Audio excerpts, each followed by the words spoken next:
All right, NFL Week 11, early bets, early leans, early things to consider as we head into the week. I already did guess the spread over on my TikTok, but it's time to start making some bets. It's time to start taking a stance on some things. So, let's cut to the chase here. One of the games I immediately bet it. It's Cincinnati +1, +1.5, whatever you can get at the Los Angeles Chargers. Listen, a lot of people are going to say Cincinnati is going to quit after losing the Baltimore game, right? Another tight game, Thursday Night Football.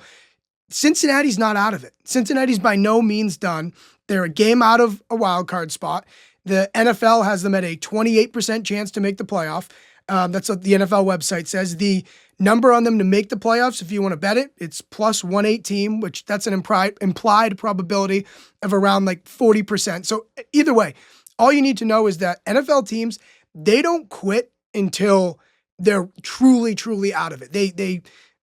Even these worst of teams, right? They always convince themselves they have some sort of a path, or even then they could play spoiler. But Cincinnati, make no mistake, they are very much in this thing. And, the statistics continue to add up, or crazy things, if you will, on how they've lost games, the manner in which, because the advanced stats, or not even advanced, just basic things like yardage, say that they should be better than they are, that they should have a better record. I'll say this, the rest of the NFL, when scoring at least 33 points this year, is 38-1.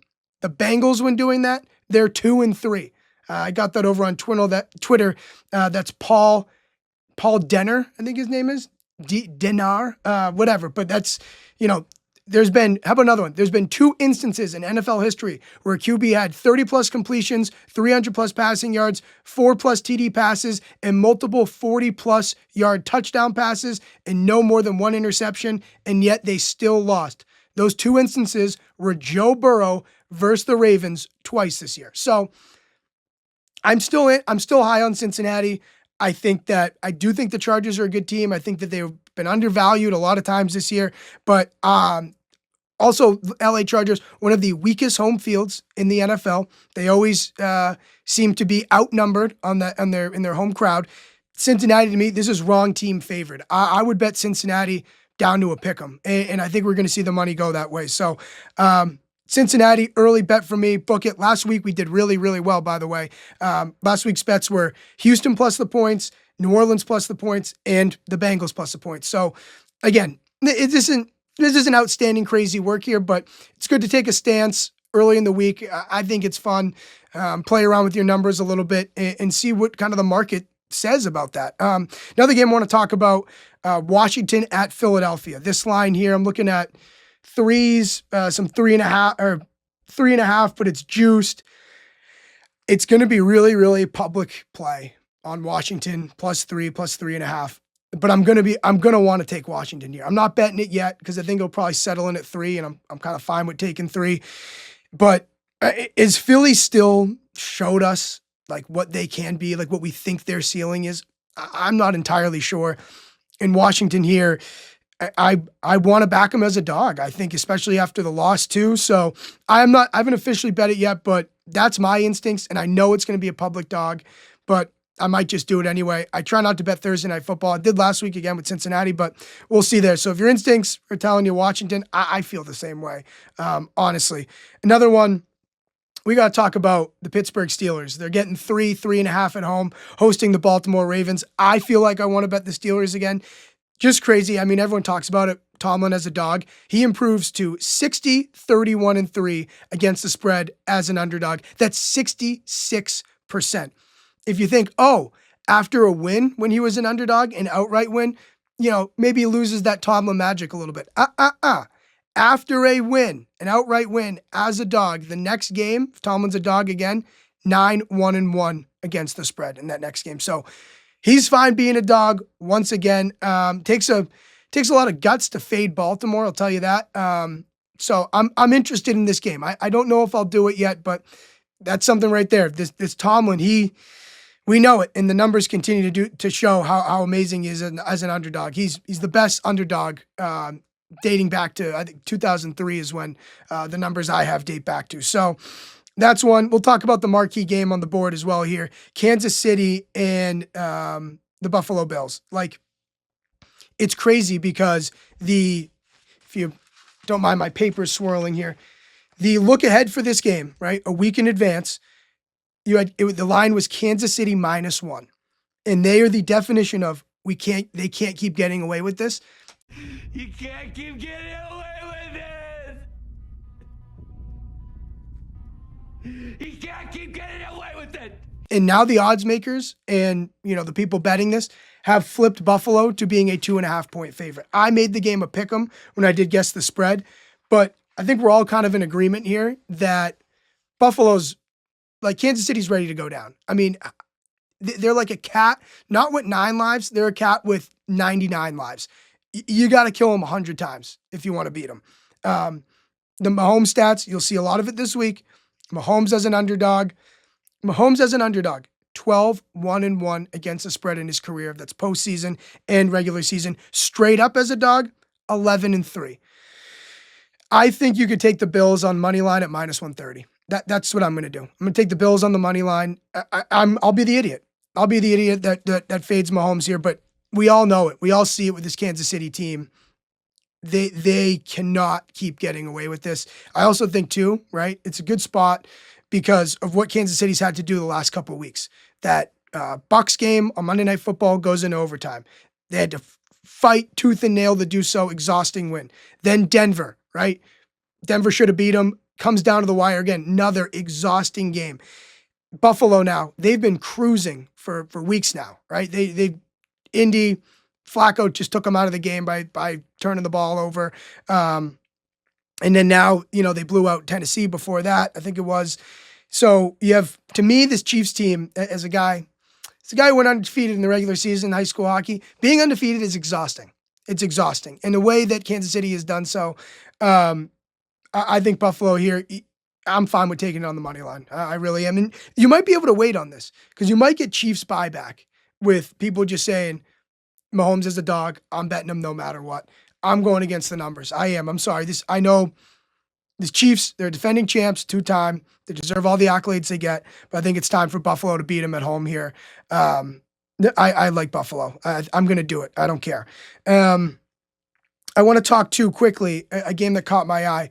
Green Bay at Chicago. So Green Bay's coming off a bye. Jordan Love gets healthier.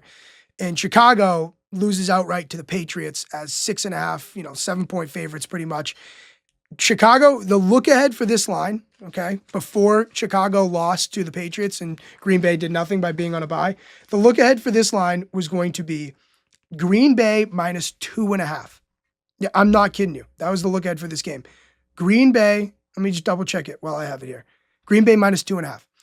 So now they're laying 6.5. So it's a 4-point adjustment for the Bears. There's a possibility they have like 5 offensive linemen out for this game, which totally would be worth an adjustment. You also can downgrade them for the 3 losses in a row. But I'm in the business of saying this adjustment was too much. That's why I always look. I love to use the look ahead lines because it shows you how much can change in a week. And if this gets to 7, and even possibly staying at 6.5, it's going to be hard for me not to bet Chicago. And I'm someone who's been higher on Green Bay than a lot of other people. But this is a big adjustment to me. And you could say the Bears are broken, all those sort of things. That Hail Mary might have broken them. But, they don't allow that Hail Mary. What's this line, right? They just say they beat Washington and then they had a dud against New England looking ahead to Green Bay, something like that. I really want to play Chicago here, and it's going to take some intestinal fortitude to do so if I really want to. So that's something I'm considering. So the bets for me, it's Buffalo on the money line, and it's Cincinnati all the way down to a pick 'em. I think it's wrong team favored. I really, really do. So those are a couple things I'm looking at right now. And if I want to close out with maybe any other game, let me look if there's something that I thought was a bit drastic in terms of adjustment or anything like that. Let me look. The Jets are really an interesting case. They continue to get a lot of respect just because we're like, they should be better than they are. Now they're laying 3.5 to Indianapolis. I just can't bet it. I can't bet Indianapolis and I can't bet the Jets. I said Flacco's an upgrade over Richardson for a long time. Maybe I'm not right. I don't know. Maybe Richardson gives them some more options. That's a really tough one. Probably not gonna touch it, but just think about how the Jets have fallen. They laid 2 at Arizona, and they got the brakes beaten off them. One more, San Francisco. I ran it about a little bit and guessed the spread. They're laying 6.5 to Seattle. Something's got to happen with Moody. I can't bet this team right now with the field goal situation. I laid 5.5 with them, and I teased them in a million different ways against the Bucks, which shouldn't have been that close. Moody, get this freaking guy out of there. It's infuriating. So I don't know. To me, can't bet him until they get a field goal kicker, and that sometimes that's part of the math, right? Maybe I misread that situation. Moody's kind of been shaky during his career, hasn't quite lived up to it. But yeah, that's what I'm looking at this week. Again, Cincinnati is a play I really like, and I'm willing to take the bait on Buffalo here. I'm going to do it. So those are 2 bets I'm looking at right now. Looking forward to week 11 here. Some little just like looking at how I do this. I guess the spreads like I do on my TikTok, and then I make a chart with all the lines of where they're sitting at Monday morning for week 11. And you can just Google this. I look up what the look ahead line would have been from the week before. So I write that down, and I write down what the opening line was back in May. And it just helps you tell a story about where these teams have gone, what the adjustments have been. Is it too much? Is it not enough? Again, one that was interesting, right? Chicago was -1 at home against Green Bay in May. Look ahead, Green Bay -2.5, and now 6.5. So sometimes it's too much, but I don't know. That's a game. I want 7. If you give me 7, I'll do it. Enjoy week 11.